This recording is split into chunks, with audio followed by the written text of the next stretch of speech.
Hey everyone, welcome to week 34. This is day one, this is Monday. This is the beginning of our new week, which means new theme. And the theme for this week is going to be shadow and light. We're not going to call it light and shadow because we're not going to prioritize light. We're actually going to think about shadow first. And that doesn't mean that we're going to do dark paintings. So I think it's going to be exciting how we can try to solve this throughout this week. So let's see how we do. Okay, let's get started. Now for this week, we're going to do something a little bit different from the other weeks. We've been concentrating on some formal aspects of painting, and that's pretty cool. And this week, we're going to try to see if we can invert the hierarchy of something that we've always been taught. This week is going to be called shadow and light. And the reason it's called shadow and light in that order is that we usually hear that light is the most important thing when we're trying to reproduce form in all of its natural beauty, when we're trying to, in a two-dimensional surface, depict three-dimensionality, volume, the way an object inhabits a space. In order to do that, and we've spoken about this in past weeks, we have to be conscious that when interpreting volume, the role of light is absolutely important. It is actually far more important than the role of shadow. We, as human beings, are conscious of the three-dimensional quality of an object, its volume, due to light. If it wasn't for light, we wouldn't be able to, at least visually, understand or comprehend or rationalize the volume of something. So because we rationally understand that it is because of light that we understand volume. If you look back at art history, at painting history, all the efforts that were done throughout history when trying to paint in a naturalist manner were giving hierarchy to light. We've always heard about the modeling of light and the influence of light and the traveling of light and the way light can fall upon objects. When we embark on a painting that is attempting to be sensitive to a realist or naturalist manner of seeing nature, of interpreting nature, we end up painting light. We don't paint objects. We paint the way light falls onto those objects. We paint the way light is letting us observe those objects. That is really what we're painting. Light is always the most important aspect of our painting if we are trying to paint from nature. Now, if we divorce ourselves from nature, then it's not so important. But if we are trying to have nature as our starting point, and if we are sensitive to light, if we've become enamored by lighting conditions and by the way natural light describes form to us, then it is inevitable. We are almost like slaves to light. What we paint and what we become insanely sensitive to is light. When we think about painters like Caravaggio or when we think about painters like Rembrandt, there's always an emphasis on light, on the way they would use light to describe their models, to create a path through a painting that can be traveled. And they are, in the end, masters of depicting light, of utilizing light as a narrative tool. But today, what we're going to do is actually say, yes, light deserves all that praise. Light deserves to be in that podium. If we are in any ways sensitive to nature and we want to speak from nature, then chances are that light is going to be the quintessential force behind our painting. Now, what happens to shadow? Because in this scenario, light is taking all the attention, and you could argue that, yes, it rightfully deserves to have all that attention.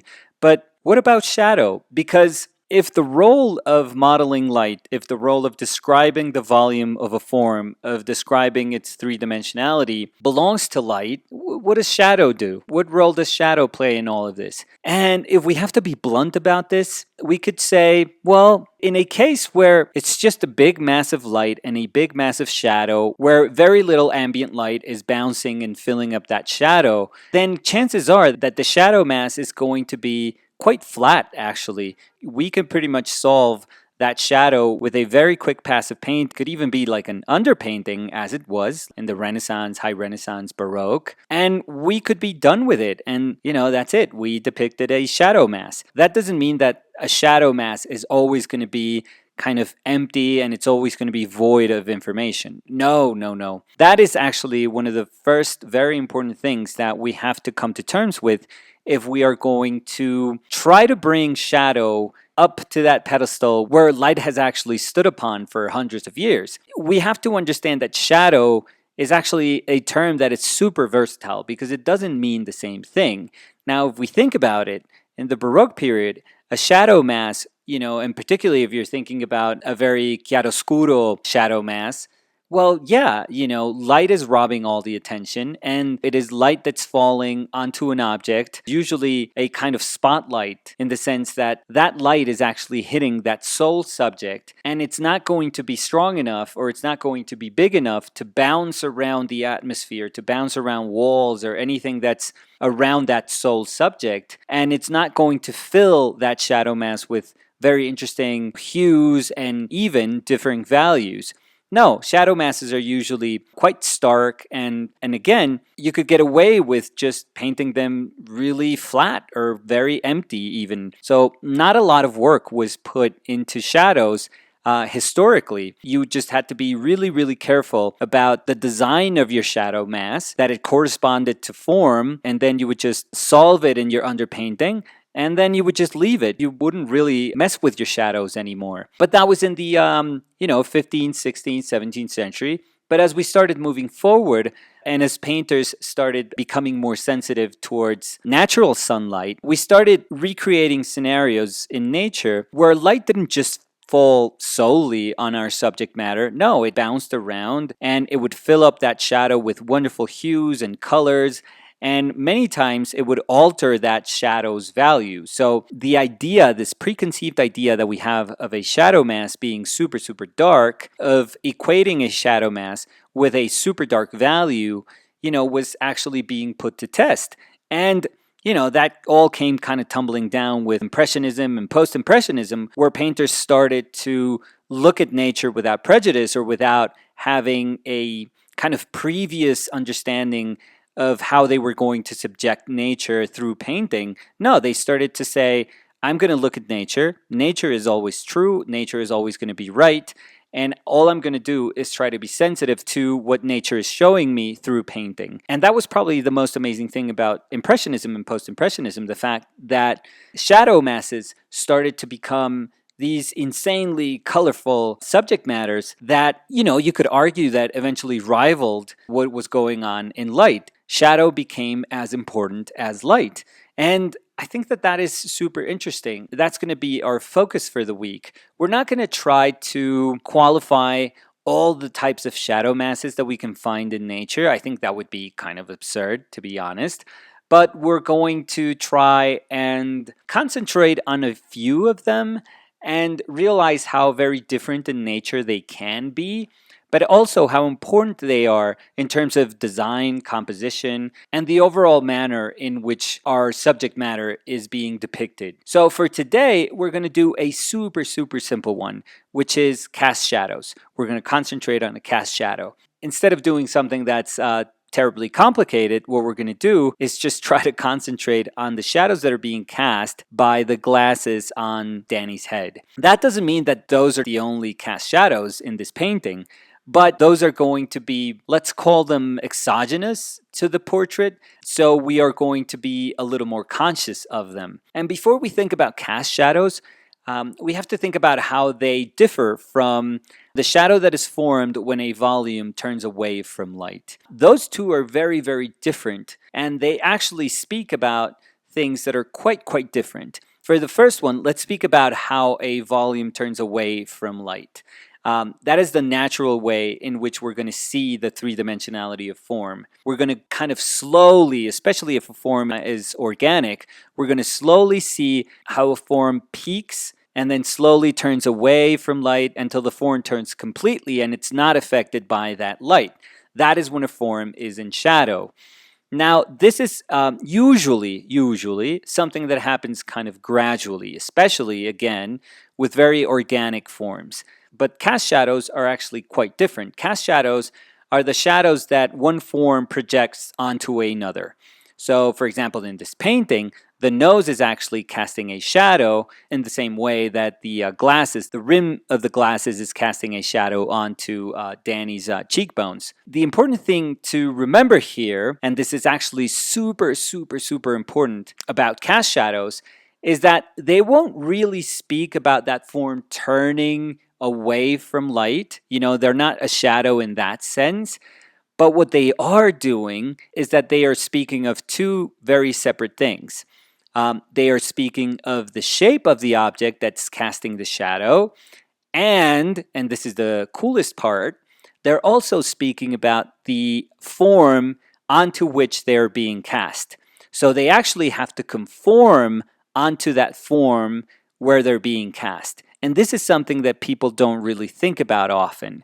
They think about, well, when the rim of the glasses is actually being cast onto Danny's face, it's actually going to solely speak about the shape of that rim of the glasses. And we think about that, and that's kind of simple because we understand that there's an obvious curvature to that shadow that corresponds to the rim of the glasses. And that's where we usually kind of stop. We don't really think there's much more to it. But no, here's the super, super important part. That shadow that is being cast has to conform to the forms where it's being cast upon. Again, that's super, super important. So yes, it is going to be a rim. It is going to have a curvature, but it is going to have to conform to that cheekbone. That means that if that cheekbone is turning in space, that cast shadow has to turn with that cheekbone.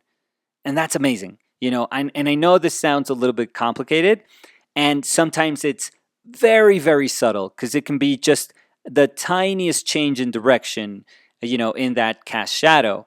But it's actually super, super, super important. And that's why when we're painting shadows, we have to be just insanely sensitive to the drawing of them, to the way they travel through space. Every little break of that shadow, we have to understand it as a testament of how the form is actually breaking.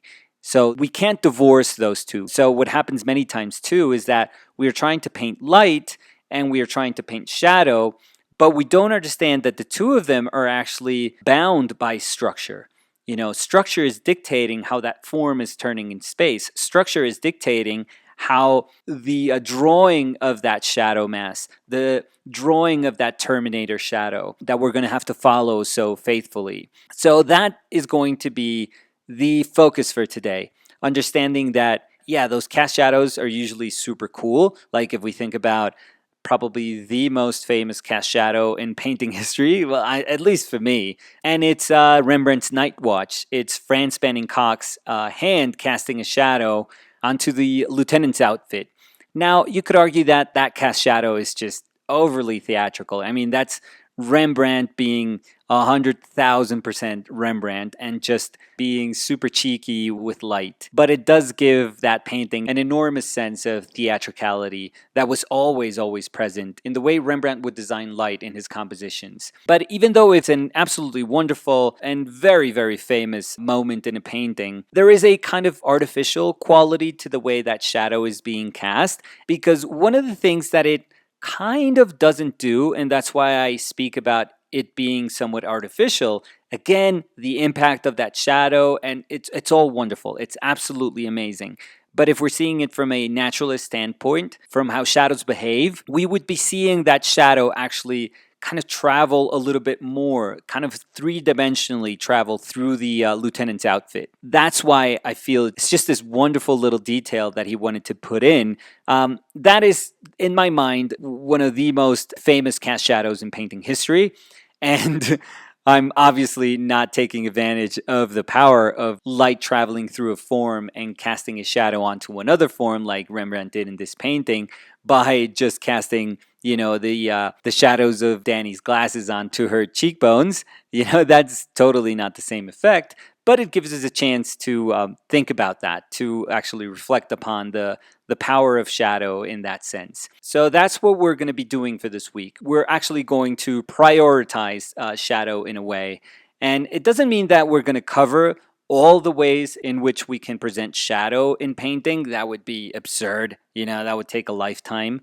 But we are going to do some.